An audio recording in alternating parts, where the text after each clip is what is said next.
Shabbat shalom to everyone. This afternoon, unfortunately, a member of our congregation passed away, and we had the funeral for Lester Siegel, longtime member of ours in our congregation. And Becky and I were there. I have to tell you, Becky, you were unbelievable at that funeral. I'm going to tell you what I'm feeling. I got to tell you what I'm feeling.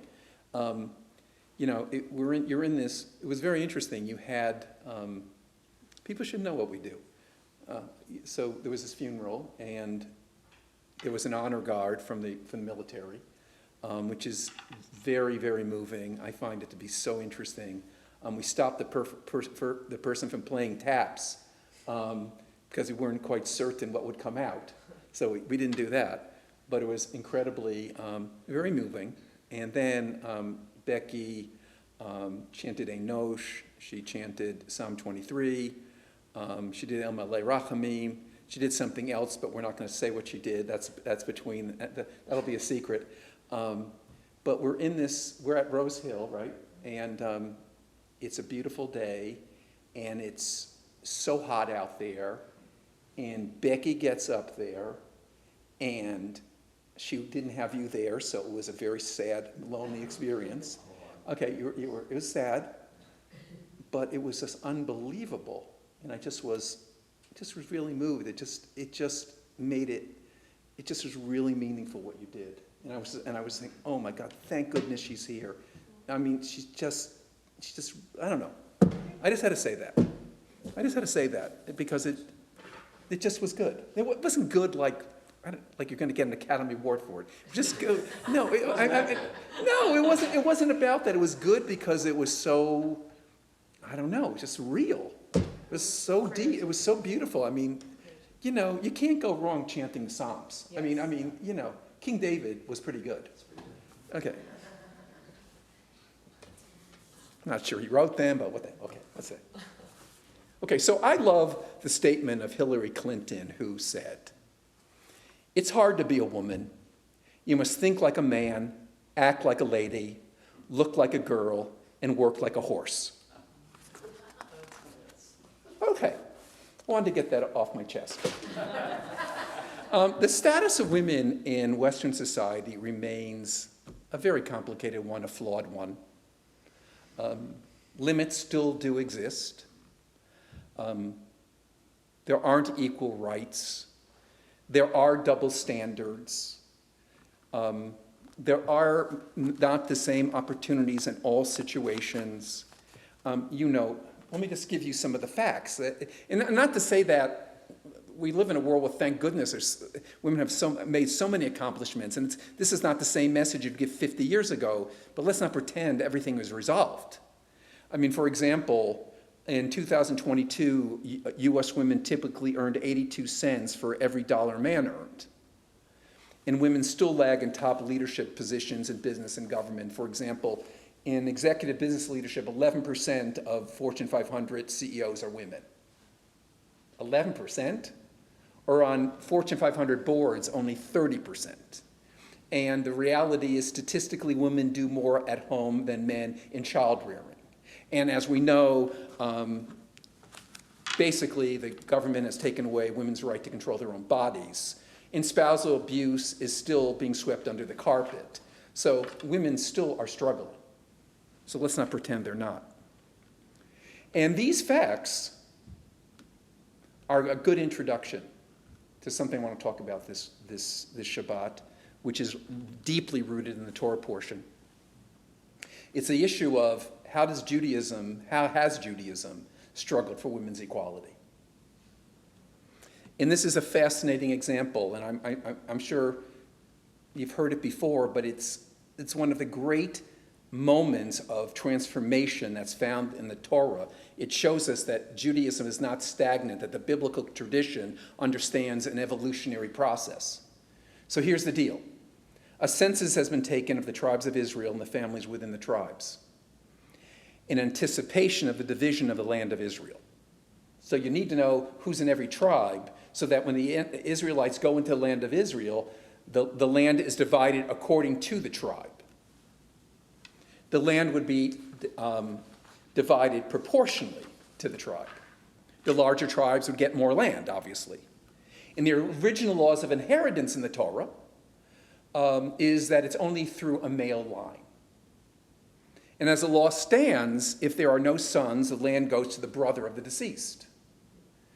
And there is a specific episode of the Torah where this rule is challenged. The text opens mentioning the names of 5 daughters of Zelophehad: Machlah, Noah, the Hoglah, the Milcah, the Tirzah. See, we like your name, Tirzah. We liked the name even before you had it, but okay. Since the daughters are dissatisfied with receiving no inheritance, they go before Moses, Eleazar, the priest, the chieftains, and the entire community in front of the tent of meeting. And they challenge the system, claiming it's discriminatory. And I'm not exaggerating, this is what happens. I'm not giving you some kind of modern spin on it. This is exactly what happens. They speak out saying, "Our father died in the wilderness, and he was not among the company of those who gathered themselves against the Lord in the company of Korach.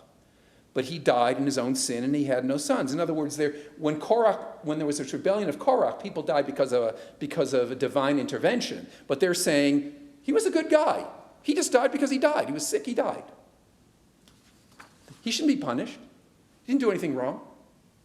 And they continue, "Why should the name of our father be done away from among his family because he had no sons? Give us, therefore, a possession among the brothers of our father." I mean, why shouldn't his name go on through us? Why shouldn't the land go through us and stay within the family? They want their fair share. They should not be denied the inheritance because they are women. The daughters of Zelophehad stood up for their rights. It was not only about inheritance, it was about making sure justice would be done. And the story concludes, Moses brought their cause before Adonai, the Lord, and the Lord spoke to Moses, saying, "The daughters of Zelophehad speak rightly. You shall surely give them a possession of the inheritance among their father's brothers, and you shall cause the inheritance of their father to pass to them. And you shall speak to the people of Israel, saying, if a man dies and he has no son, then you shall cause his inheritance to pass to his daughter." So you have here an incredible situation.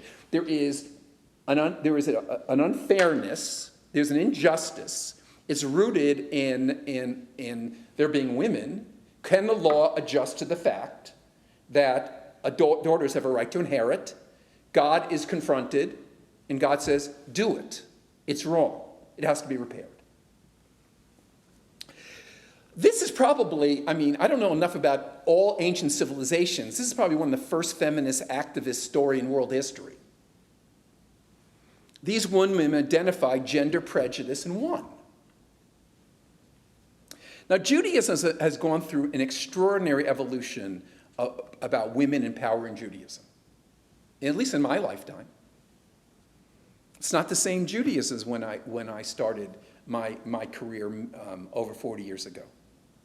And we should all be proud of the fact that in Reform Judaism, we've been at the forefront of the evolution of women in Jewish life. Let me take you back a little bit. In 1846, in Germany, there was a rabbinic conference in Breslau, and the rabbis got together and they stated in 1846, "For our religious consciousness, which grants all humans an equal degree of natural holiness, and for which the pertaining differentiations in the Holy Scriptures have only relative and momentary validity, it is a sacred duty to express most emphatically the complete religious equality of female sex." That's in 1846. Now, don't think anything happened then. It started to happen, but it didn't happen immediately, but it was a start. In 1922, there was a meeting of the Central Conference of American Rabbis, and at the meeting there was a proposal, should women be allowed to be rabbis? This is 1922. The rabbis got together. What do you think they decided? No. Okay, Now, it took 50 years for that to change. And in 1972, when Sari Friesen became the first female rabbi in the Reform movement, and since then, Reform Judaism has ordained hundreds of women rabbis. Now, in 1972, the same year that the Reform movement ordained women rabbis, there was this group called Ezrat Nashim, a group of female conservative Jewish activists who call for the complete equality for women in both opportunities and responsibilities in Jewish life. And eventually, in 1983, the Jewish Theological Seminary, where I went to rabbinical school, accepted the first women into the rabbinical school. And I think in 1984, the first woman rabbi was ordained. In the Orthodox world, it has also taken place. In the year 2009, Sarah Hurwitz was ordained as the first Orthodox Jewish woman rabbi, and she's a very successful rabbi in Riverdale, really an amazing person. But women rabbis are still paid less and hear all kinds of inappropriate comments about their dresses, their appearances, their weight, their private relationships. Look, I have a daughter who's 35 years old and a rabbi in Westchester, and she's a very tough lady. She's tough. I mean, she wouldn't take any crap from anybody, okay? But she gets comments, and she'll look at us and say, "What are you talking about?" I mean, comments about what women should do or how they should look or whatever the thing is. It's pathetic. It really is pathetic. It's disgusting. But in any case, it's happening. We've made a lot of progress. There needs to be more progress. But you have no idea where I'm going with this, do you? The U.S. is not as enlightened as modern Judaism. Okay, I'm telling you things you've never heard before. So I don't want you to go out and say to me, "Rabbi, I've never heard anything like this." I know you've never heard anything like this. But I'm going to let you in. You've come to services. I'm going to keep you up to date. Vice President Kamala Harris became the Democratic candidate for president this week, or it will be, even though it's not official.